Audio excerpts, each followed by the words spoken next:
Welcome, everyone. Welcome, everyone. How are we doing today? As always, thank you for tuning in. I appreciate you guys to the Max Schmarzo podcast. As always, shameless plug off the bat. Always an Athlete team. If you guys are interested in joining the Always an Athlete team, check out the 7-day free trial. 7 days free trial gives you a chance to get like your feet underneath you. It's an ongoing team, which is really cool. So it's not like, oh, this is a 4-week program or a 2-month program. It's an ongoing, people on it for multiple years, which is really dope if you think about it. That someone's been following my program for 2 years. Wow. They obviously like it and they enjoy it, and you might too. But the point is, I get that 7-day free trial at the beginning is pretty nice because it allows you kind of just get acclimated with everything. And then from there, you can kind of decide if it's a good fit for you. So, we also have EdU, which is now officially up and running. I'll actually mention a little bit of that today in our podcast. I'm talking about acceleration, deceleration work. I just uploaded a little bit of presentation on that. But EdU is awesome resource, numerous coaches, different professional staffs, collegiate staffs, physical therapists, personal trainers. People just want to learn more. We have a wide variety of topics on there. You can check it out. We have a website that goes with it, and it's also on the app as well. It's on Passion.io or whatever that is called. So EdU, I'll put that in the show notes for those who are interested. It's $30 a month, and it's got hours and hours of content. So people are like, hey, can I buy this one specific course from you? Can I buy this reactive strength course? Well, if you just sign up for that $30 a month, you get all the courses. You get all the new content we upload. We try to put out a new course every month. And then we also have ongoing uploads throughout the month as well. So we have kind of like this main core of courses you can check out, but we also have the information that we ourselves are learning throughout the process. So go ahead and give that a go. I think it's really very much worthwhile. Tons of information on there. Really kind of where I put forth all my higher level educational stuff that I'm very passionate about, and go check it out. So I'll put those in the show notes as well. Fun talk today, talking a little bit about getting back in shape. And getting in shape is such a specific thing. I'm trying to get back into playing basketball shape again. I have a pipe dream of playing a little bit more competitively somewhere in the future. Not necessarily professional, but I'll keep the pipe dream to myself. But I want to give myself a chance to really feel like what my athletes go through. Now, when my athletes are here in the off season, I have to coach them.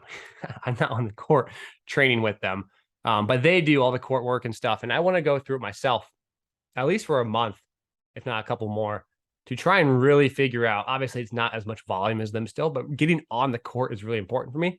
I really want to understand how this training fits as a whole. And of course, it's an opportunity for me to kind of explore the holistic model of it all. I'm trying to learn some skills as I do it and really challenging myself. And so I'll give you guys some updates along the way. But the process of getting back in shape is an interesting one. It's a little bit more different or a little more difficult than I imagined, to be honest with you. It's a great learning experience. We'll walk through it. Before I get started, so I'm back on the court and I have to get shoes, right? Because I'm playing basketball again. I need to actually get some shoes that fit me. I have a pair of size 12 and a half shoes that aren't mine that someone gave to me, and they don't really fit the best. I played in them still, but if you're playing every day, you can't have your feet sliding around. You can get away with it for a game if you just wear enough socks. So they're like these Kyries, and they're kind of nice. My favorite shoes all time. I have a pair of Kobe's I really like. I have a pair of Russell Westbrook's wide knots 0.2, the version 2. Those are really comfortable. I would have bought multiple pairs of those if I had known that they're going to change so much in the new models. Now I got some Paul George's, the 6s, and those are nice. It's wild how much shoes change. People are going quite a bit to these wider toe boxes, and it kind of actually makes the foot feel kind of weird. I know they say, oh, wide toe box allows the foot to move and whatnot. I have wide feet personally. I'm not a huge fan of that. I like to have my shoe feel like it's just one with my foot. I don't like the ability for my foot to move a ton, especially in basketball. It's kind of a weird feeling, but you're getting used to it. And then LeBron has these XXs coming out, well, 20s, I suppose, and they look really nice. I like shoes that are just kind of basic shoes. I used to be a high top guy, kind of gone mid and low tops. The point of the story is I want to get back on the court and running. So I need a pair of basketball shoes. And what the first thing you must have forgotten, or I forgot, is how demanding friction forces are. So I've been running on the field. I've been running on turf. I've been jumping and doing all this stuff, but you just don't have the friction forces that you get with being on the court. Like when you stop on the court, there is it stops. It's not like when you're running on grass. Like if you try to stop and slow yourself down, you'll take multiple steps and you'll kind of dissipate the energy. Your shoe will grab so aggressively on this court that you will stop before you are ready to stop. And that is a friendly reminder to my feet and ankles about how much I had not been doing laterally with that level of friction force. And it really got me thinking quite a bit how easy it is to have overuse issues and overload issues, because there's a formula which is called jerk. It's the rate of acceleration. So if you think of velocity is the rate of change in distance over time, acceleration is the rate of change of velocity, jerk is the rate of change of acceleration. And what's happening is when you have massive accelerations and decelerations, you have huge changes in jerk. It's a pretty fitting title for it, right? Like, well, you would imagine would jerk you around if you're on a roller coaster, those rapid accelerations. Well, when we think about that, if it's happening so fast, it's not just like, it's not only the muscle that's being loaded. You have to think about the entire joint. You have bones being moved aggressively, tendons being pulled, and everything's being yanked around. And so that was one of the biggest eye-opening experiences off the bat. Was you can squat all you want, you can run all you want, do all this stuff. If you're not on the court, you are going to be missing out on some of those really important friction forces. And what was interesting on top of that was, as I could run and sprint off the court, but when I was on the court, I didn't feel comfortable sprinting as fast because I couldn't slow down as well as I wanted to. And your brain is almost toggling back and forth between the safety aspect of, can I run this fast and should I run this fast?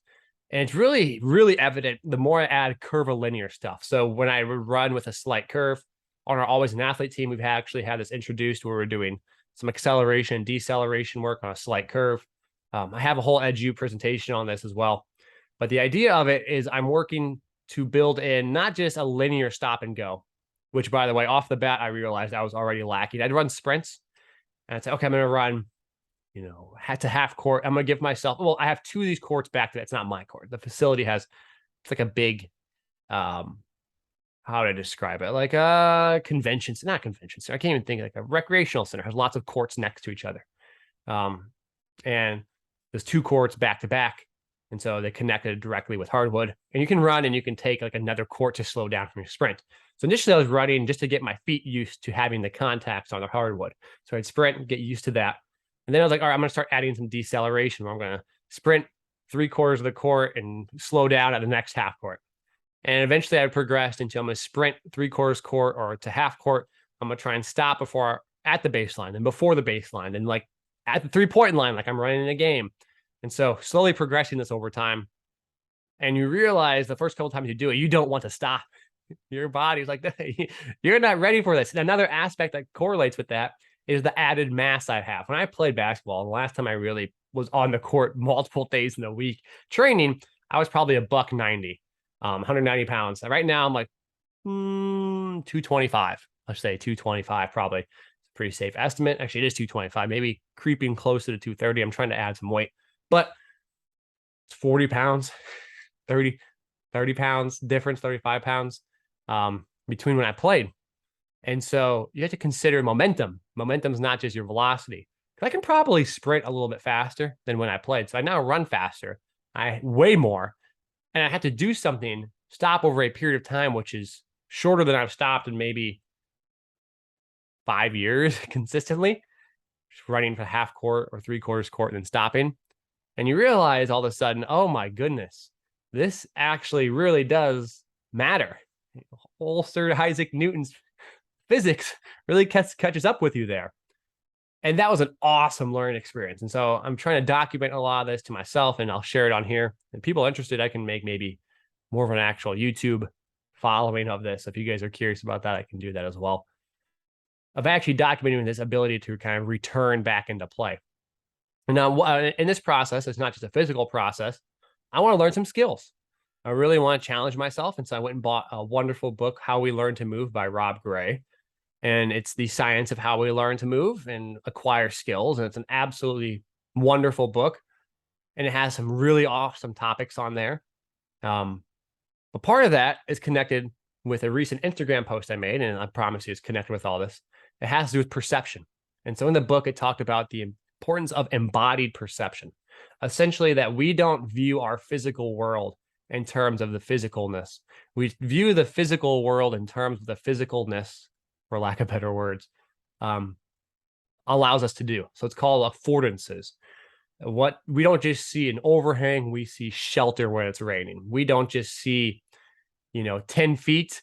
We see maybe an opening to run a route or a first down. It's all embodied perceptually. And they did a cool study they talked about was they had people who walked up an escalator or went up the stairs, and they were right next to each other. And they asked people who went up the escalator what kind of incline they thought the stairs were. And the people said, oh, around 60 degrees. And people took the stairs, said it was around 50 degrees. And the idea was that our belief, because no matter if you thought it was 60, if you thought it was 50, it is a physical degree incline regardless.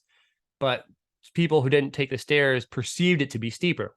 Just like in basketball, people might yell at you for taking a shot that they themselves cannot make because they don't perceive that to be a good shot. And this is actually something I ran into playing pickup, or not even pickup, but like adult league. Now, I'm not a high level basketball player, but adult league's definitely not college basketball. Even if I played D3 hoops, you'd be surprised how talented some of those guys are. And so the shots you can take in adult league, what appears to be guarded is very much not a guarded shot. In college basketball, I was a shooter. I had guys who would literally just follow me all game around. And so my perception of open is very different than someone else's perception of open. And I wondered how that related to coaching and skill stuff as well, because it's not just related to how I perceive my skills. If I'm working on a skill, can I perceive I make this shot, but also like as a coach, do you perceive that to be a good shot, a bad shot? Are you perceiving that based on your beliefs or their abilities? And so that's where like statistics and analytics can really help get past some of these perceptual biases that might exist as a coach, where you think this is best because this is how it worked best for you. And in reality, the numbers can help back whether or not the decision was correct. But on top of that, going back to the running part, when I said the beginning was I would run and I wouldn't know if I could feel if I could stop or not, or if I was comfortable slowing down. And part of that was the perception. I didn't perceive my ability to be safe. And so by building in this kind of progression, I began to re-educate my perception. It's almost like if you've seen or read about people getting over fear. There's that famous psychologist who would help people get over like the fear of whatever, and like spiders was an example. And they would slowly progress the person closer to the spider, where they would be like in the room next to the spider, and then they'd have a window to see the spider. And then they'd be in the same room with the spider in a case. They'd be next to the case with the spider, and then they would have the case open and they'd be by the spider, and they eventually got used to being around the spider and overcame their arachnophobia. That is perception. And I wonder how much that psychology plays a role in a lot of my movements, where I perceive the ability to run. In this study as well, in the book, it talked about how like when you make a bunch of shots, that hoop actually looks larger. And they have interesting research and studies in that book as well. I'll talk about that book in a separate podcast because it's just wonderful. Maybe we can get Dr. Rob Gray on here as well to talk about the book. Because it's just a absolutely cool book. And it's a book that you don't need to be a movement scientist to enjoy. If you work with humans, it's something you should really consider. Just in general, it's awesome. But the idea of it was getting back into shape was just way more robust than just running on the court and doing some basketball drills. It was the re-education of my perception. My speed at which I would come off a down screen. So I was working on pin downs and certain movements I used to move and do. And at first I was like, man, I filmed myself and I was like, gosh, I feel like I'm moving really fast, but I'm really not moving fast at all. It was interesting because my perception was toggling that speed because I haven't been doing anything game speed related. And over a couple of weeks or a week, it's like, now I'm actually moving much quicker. I can feel it. I can see it. But the pace isn't perturbing my skill. And so it's those affordances again. Your ability to be in shape is it's obviously physical. There are newtons involved. There's physics involved. There's loading. Like when I came back into play, I didn't want to rush the loading and get an itis. So I was really conscious about what I did in the weight room, how much my accelerations and decelerations were. I changed the direction, how much curvilinear stuff. And again, I'm still very young in this process. I'm trying to do this for a couple of months. My feet would hurt a lot. They don't hurt anymore when I play. The time on court I can go for is way higher. When I first started, I mean, it was like 15, 20, 30 minutes at most. Now I can be on there for an hour and a half, be just fine. I could go back later in the day, to be honest with you. That was an interesting aspect, was your feet, getting used to those friction forces. So there's a physical side of it, but then there's that perceptual side as well. The perception of, oh, I'm fatigued. And there are sensory motor pathways where if your feet physically hurt, I noticed my feet were hurt because breaking in the shoes as well, I would have no more ability to run fast or jump because it was almost this pain signal from my ankle was inhibiting my ability to actually express higher outputs.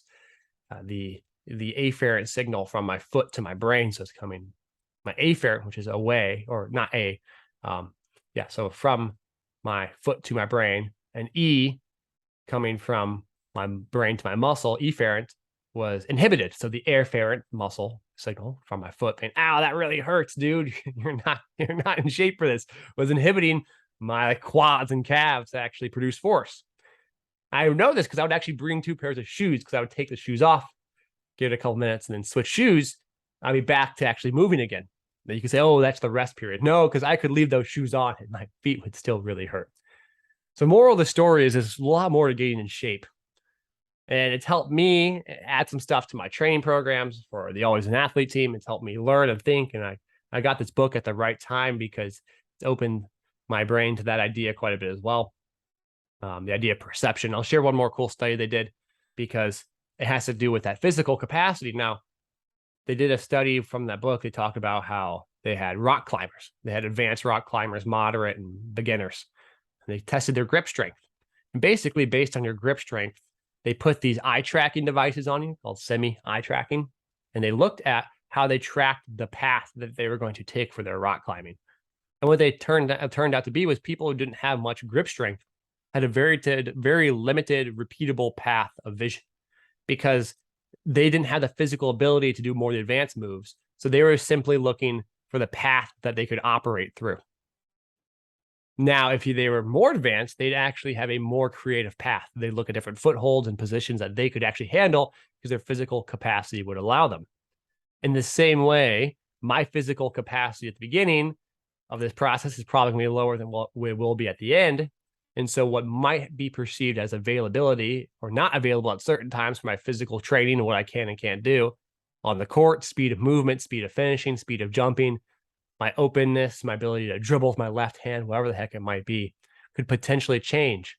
If you think about someone who can't really dribble well with their left hand, well, they don't see openings and they don't see the ability to attack the hoop with their left hand because that's limiting their ability. They're simply just trying to avoid turning it over versus the physical capacity of their dribbling ability to left hand allows them to actually perform skills in creative fashions. And so you remove some of these hindrances and rate limiting aspects. So it is extremely interesting stuff.